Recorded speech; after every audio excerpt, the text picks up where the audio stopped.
नदी खेत में मकई लगाया था और कौवा उड़ाने के लिए रोज जाता था। अपने घर से चला है, बीच में नदी पड़ता था। नदी का कई मिट्टी कटा हुआ था, जिसको हम लोग धसना कहते हैं कि धसना गिरा हुआ है। तो मिट्टी का जो कटा हुआ ना, तो उसमें से 7-8 घड़ा मिला। वही आदमी उसमें हीरा था, हीरा, लेकिन परख नहीं पाया। समझा गुल्ली है। मैं मिट्टी का गुल्ली गुलेता में मारता हूँ कौवा को, अब तो भगवान हमको गुल्ली बनेले दिया है, अब कितना आनंद हो गया, अब गुल्ली बनाने की जरूरत नहीं पड़ेगा। उस हीरे को गुल्ली समझ करके वह सभी घड़ा को उठा करके ले गया, हीरा को ले गया और गुलेता में रिंगा रिंगा करके जोर से मारता था कौवा को। सभी फिर नदी में बह गया। अंतिम दिन हीरा सचने ही वाला था। उसकी पत्नी इमरजेंसी में आई, फिर उसके साथ में एक बच्चा भी आया, उसी का बेटा। वो एक हीरा को ले लिया, गांव लेके चला गया। उसकी माँ दुकान गई, दुकान में जाहुरी था। जाहुरी उस बच्चा के हाथ में देखा, कहा बेटा ये तो हीरा है, तुम कहाँ से लाए हो? कहा मेरे पापा जी को 7 घैला मिला था, सभी को कौवा के पीछे गुलेता में भर भर के उड़ा दी। वो जाहुरी कहा इस हीरे का दाम 1 करोड़ है, 1 हीरा का मैं 1 करोड़ देता हूँ और तुम मुझे हीरा दे दो। 1 करोड़ में हीरा को बेच दिया। कई बीघा जमीन खरीदा, घर बनाया, बैलेंस कर दिया। उस गांव के सबसे धनवान आदमी हो गया। उस टोला में एक हीरा केवल बिक्री किया। जब सबसे धनवान हो गया तो आदमी पछताता है कि जब मैं 7 घड़े का हीरा जोड़ करके रखता तो आज मैं देश का सुपर आदमी बनता, सुपर धनवान आदमी कहलाता। लेकिन एक ही हीरा जब एक पंचायत में हमको मालिक बना सकता है, तो 7 घड़ा का हीरा रहता तो मैं क्या नहीं बनता। बड़ी पछतावा हुआ उसको। तो हीरे का परख गुल्ली से किया। परख तो था नहीं। कबीर साहब ने कहा हीरा कहाँ खोलिए जहाँ कुंजरों की हाट। जहाँ कुंजरों की हाट है वहाँ हीरा रख दीजिए तो नहीं बिकेगा, है बिकेगा। जिसके पास पूंजी होगा वही न लेगा। हीरा कितना करोड़ रुपया में बिकता है, विचार कीजिए। तो पूंजीपति ही लेगा। सदगुरु कबीर कहते हैं मेरे भैया,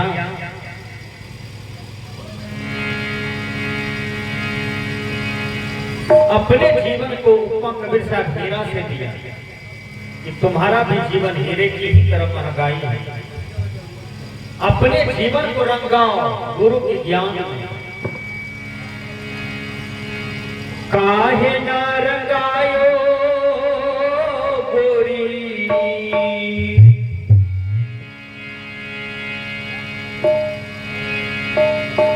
काहे ना रंगायो गोरी, पिया संग माह चुंदरी,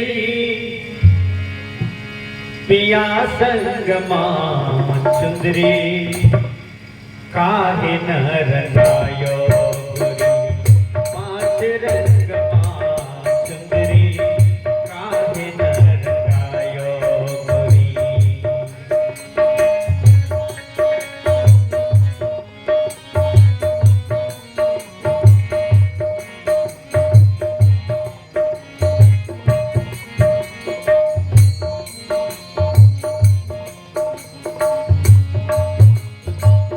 काहे न रंगायो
कबीर कहते हैं ई चिंदरे तो है सतगुरु दिन्हा, पहिर ओर के मैल किन्हा, जैबो का पहिर गोरी प्रिया संगमा।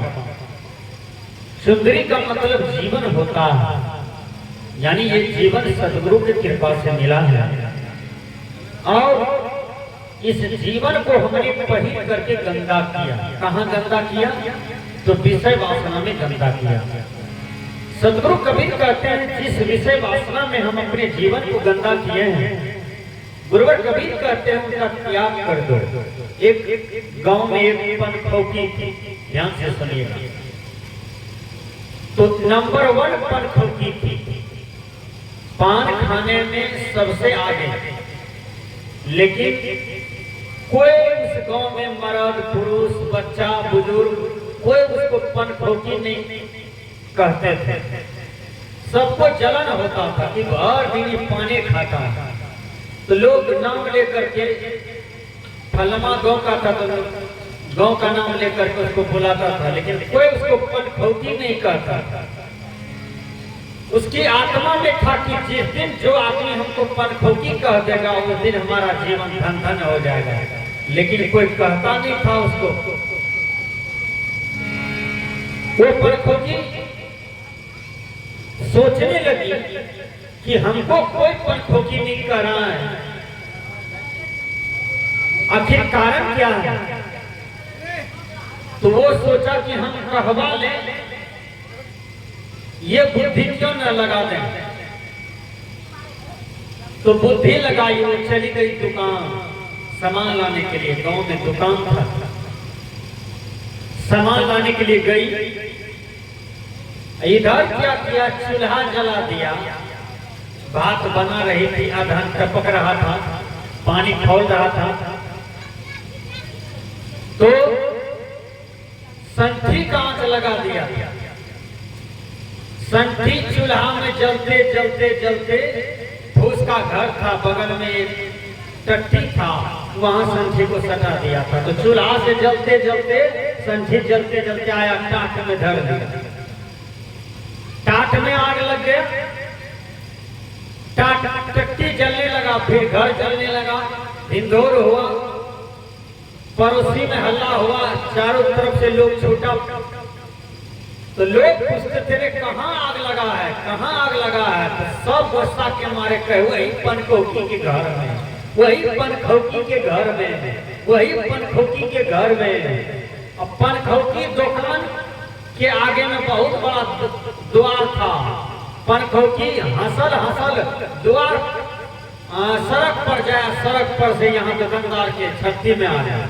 वो हंसती थी, वो हल्ला करती थी, वाह आज हमारा आत्मा संतुष्ट हो गया, सब लोग आज पनखौकी हमको कह रहा है, आज मेरा कलेजा ठंडा हो गया। एक आदमी दौड़ के आया, कहा पनखौकी तुम्हारा सब चीज जल के राख हो गया।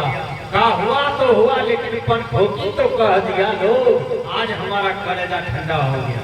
देखिए सदगुरु कबीर कहते हैं, ए मेरे भाइयों, इस जीवन को रंगाओ। तो कहाँ रंगाना है? तो गुरु की ज्ञान में रंगाना है। गुरुवर कबीर कहते हैं, जब पिया आई है लेनी गवन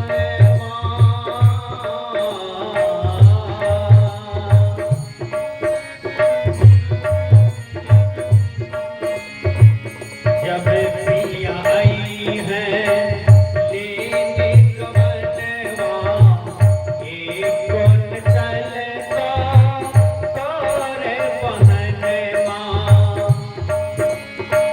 नाग दिखी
आपके आचरण ही संपत्ति है और आचरण ही आपको सम्मान दिलवाता है। आचरण मनुष्य का मूल चीज होता है। ध्यान दीजिएगा, जब मां सीता भगवान राम के साथ अयोध्या आई तो मां सीता का परीक्षा लिया गया, क्योंकि प्रजा ने कलंक ठहराया कि रावण के साथ रही है, लंका में रही है, तो उसको छूत समझने लगा मां सीता को। भगवान राम ने कहा कि इसका परीक्षा लिया जाए, ये सती है कि नहीं है। तो कई परीक्षा मां सीता के जीवन में हुआ। भगवान राम जब से मां सीता का हाथ पकड़ते हैं तब से सीता के जीवन में दुख ही दुख होता है। गुरुवर कबीर कहते हैं कि भाई मनुष्य जीवन ही दुख का घर है। बुद्ध ने कहा सर्वैव दुखम विवेकिनाम, विवेकियों के लिए सब कुछ दुख ही दुख है, कोई भी विषय में सुख नहीं है, सब जगह दुख छिपा हुआ है। आप सोचते हैं जहाज में चढ़ जाएं और जहाज पर बैठ करके दौड़ेंगे तो सुख होगा, जब जहाज में आग लग जाएगा तब कौन बचाएगा, कितना बड़ा दुख होगा हैं? 1 मिनट में राख हो जाइएगा ऊपरे में, पता नहीं चलेगा कहाँ आपका शरीर गया। तो जहाँ दुख है वहाँ सुख छिपा हुआ है, जहाँ सुख है वहाँ दुख छिपा हुआ है। बुद्ध ने कहा कि हर विषय वस्तु दुख ही दुख देने वाला है, इसलिए सुख, सच्चा सुख तुम्हारे अंदर में ही वास करता है, वो है तुम्हारा चेतन आत्मा, तुम्हारा स्वरूप, उसमें लीन हो जाओ, यही सच्चा सुख है, यही आत्म संतुष्टि है। संतोषम परम सुखम, इसी को अध्यात्म के लोग कहते हैं त्याग में सुख है, त्याग में परम सुख है। जिस विषय वस्तु को पकड़ करके हम सुखी होना चाहते हैं, नहीं, वहां तो दुख छिपा हुआ है। तो मां सीता का परीक्षा लिया गया। मां सीता परीक्षा देने के लिए आती है और अंदर से आजीज थी, अंदर से क्रोध हो गया कि मैं तो हजारों परीक्षा दिया, आज कौन सी परीक्षा फिर लिया जा रहा है। जब से राम का हाथ पकड़ी हो तो रोती रोती जीवन गुजर गई। मां सीता कहती है, हे भगवती मां, यदि ये सीता सती है तो आज तुमसे 2 बीत जमीन मांगती है कि ये शरीर मेरा छूट जाए और मैं मर जाऊं, इसी 2 बीत मिट्टी में मेरा शरीर पच जाए। देखिए, राम के आगे, प्रजा के आगे सीता मां अपना परीक्षा की बात कहती कहती, दुख की बात बोलती बोलती उसका हार्ट अटैक हो गया होगा, मां सीता का कंपन हो गया होगा, शरीर छूट गया होगा और मां सीता वहीं पर उसका प्राण निकल जाता है। उसके बाद वह उसी मिट्टी में उसको दफना दिया जाता है। पंडितों ने यहाँ चमत्कार किया कि धरती फटा, भगवती माँ आई, गोद में बैठाया, समा लिया। ये सब कल्पना है, ये सब मिथ्या कल्पना है। शरीर छूटने पर उसको जला दीजिए, गाड़ दीजिए, फेंक दीजिए, यही 3 दशा होता है। उस परीक्षा में अब मां सीता को बर्दाश्त नहीं हुआ होगा, प्राण निकल गया होगा, हार्ट अटैक हो गया होगा सीता का, और उसके बाद उसको मिट्टी में दफना दिया होगा। राम रोते हैं, हे सीते, हे सीते, हे सीते। देखिए, सीता मर गई, दुख भोगते भोगते। कबीर साहब ने कहा, बहुत दुख दुख की खानी तब बची हो जब राम ही जाने। उस दुख से वही बचेंगे जो राम को जानेगा। वो राम कौन सा है? वो राम आपके अंदर में बैठा हुआ है, वो राम घट घट में बैठा हुआ है, वो राम सबके अंदर में है, वो राम चीटी में भी है।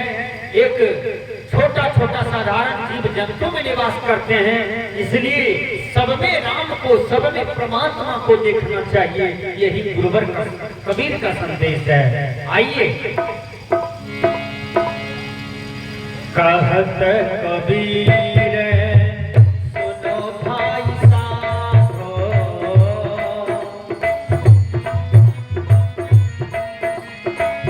कहत कबीर सुनो भाई साधो, ज्ञान ध्यान की साबुन लाओ रे, साबुन लाओ।